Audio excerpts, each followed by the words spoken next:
Hello అందరికీ. కార్తీక మాసంలో కార్తీక దామోదరుడికి తెల్లవారుజామున మనం దీపం పెట్టుకుంటాం కదా. సో ఆ పూజా విధానము నేను మీకు ఇప్పుడు చూపిస్తాను తెలియని వాళ్ళకి. ముందుగా మనం ఇల్లంతా శుభ్రం చేసుకుని తులసి కోట దగ్గర ఈ విధంగా పద్మం ముగ్గు వేసుకుని 4 వైపులా 2 గీతలు వేసుకుని ఈ విధంగా ముగ్గుని సిద్ధం చేసుకోవాలి. ఆ తర్వాత పసుపు విఘ్నేశ్వరుని చేసుకోవాలి. ఒక తమలపాకు మీద పసుపు విఘ్నేశ్వరుడు, అలాగే బంగారం అంటారు, అది దామోదరుడిని మట్టితోటి చేసుకొని అక్కడ మనం ముగ్గు మీద పెట్టుకోవాలన్నమాట. కార్తీక దామోదరుడిగా బంగారం అంటే మట్టిని ఉండలా చేసి పెట్టుకోవాలి.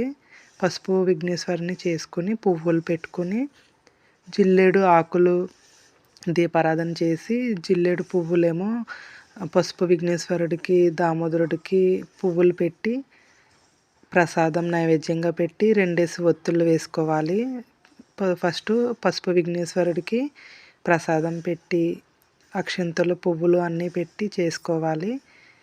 ఫస్ట్ విఘ్నేశ్వరుడికి చేసుకున్న తర్వాత దామోదరుడికి చేసుకోవాలి. ఆ తర్వాత ఒక 5 ఒత్తుల్ని మనం వెలిగించి నీటిలో వదలాలన్నమాట. జిల్లేడు ఆకుల్లో కానీ కొబ్బరి చిప్పల్లో కానీ ఈ విధంగా 5 ఒత్తులు వదిలితే చాలా మంచిదన్నమాట. ఈ విధంగా పూజ చేసుకోవాలి.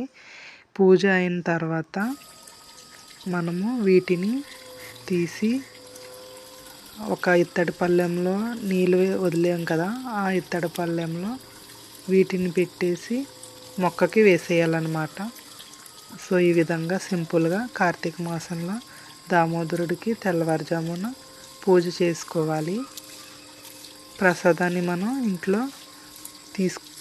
ఆ దేవుని ప్రసాదాన్ని మనం తీసుకోవాలి.